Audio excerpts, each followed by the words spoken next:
নমস্কার বন্ধুরা, অনেক দিন পর আমরা দক্ষিণেশ্বরে এসেছি। জামাইবাবুর মানত ছিল, তাই পুজো দিতে এসেছি। তো আমার দিদি, জামাইবাবু, দিদির মেয়ে, আমার হাজব্যান্ড আর ছেলে, আমরা এই কজনে এসেছি। তো আমরা এসেছিলাম গঙ্গার ধারে, একটু মাথায় জল ছিটিয়ে নিয়েছি, নিয়ে আমরা এখন পুজো দিতে যাবো। পুজোর দিকে রওনা হচ্ছি। তোমরা তো জানোই, পুজো দিতে গেলে আমরা তোমার দেখাতে পারবো না, কারণ মন্দিরে ফোন অ্যালাউ নেই, তোমরা ভালো করেই জানো। তো আমরা এই যেখানে ঠাকুরের এরা নিতে এসেছি ফল প্রসাদ। তো এখন তো দক্ষিণেশ্বরে অনেক নিয়ম হয়ে গেছে, তোমার জানো না বন্ধু অনেকই।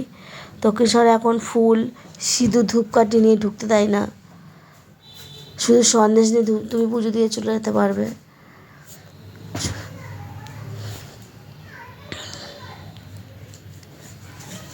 তো আমাদের পুজো দেওয়া হয়ে গেছে, বন্ধু। আমরা এবার যাব কিছু খেতে, তাই আমরা কোনো ভালো হোটেলের দিকে রওনা হব। আর আমার মেয়ে পাগলি যে, মা দাও আমি একটু ভিডিও করি, তা ভিডিও করছে। ওর কথাগুলো রেকর্ডিং করিনি, কারণ ওর কথাগুলো খুব আস্তে হয়েছে। রাস্তার দু সাইডে যে আওয়াজ হচ্ছিলো, তাই আমি রেকর্ডিংগুলো করাইনি। এইদিকে আমার ছোট্ট ছোট আইসক্রিম খাচ্ছে, ওরা এখন আইসক্রিম খেতে ইচ্ছা হচ্ছে। খুব বায়না করছিল বলে দিয়েছি, দিতাম না, ঠান্ডা ছিল। তো কী করবে, এত বায়না করছিল, দিতে বাধ্য হলাম।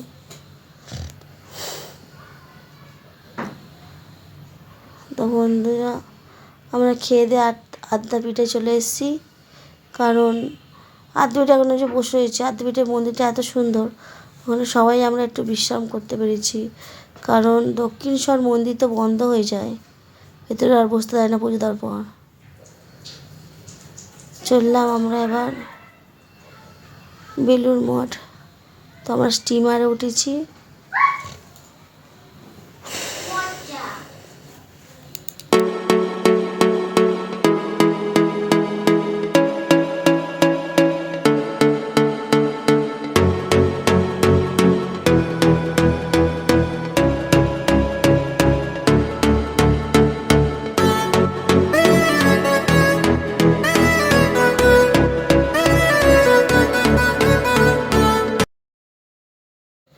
তো আমরা চলে এসেছি বেলুড় মঠ।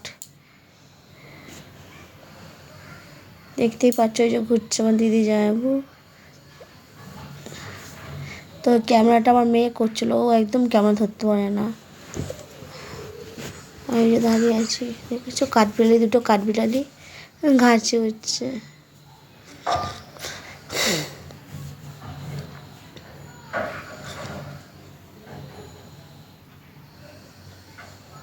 আবারও বক বক করছে। তো বক বকের আওয়াজ তো বাইরে গেলে শোনা যায় না, আর আমার মাইকও নেই যে শুনতে পারবে তোমরা।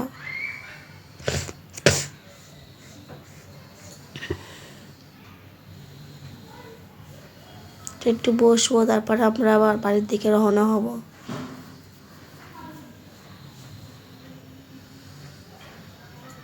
ও বক বক করছে, আমিও বক বক করছি, কিন্তু কেউ শুনতে পাবে না।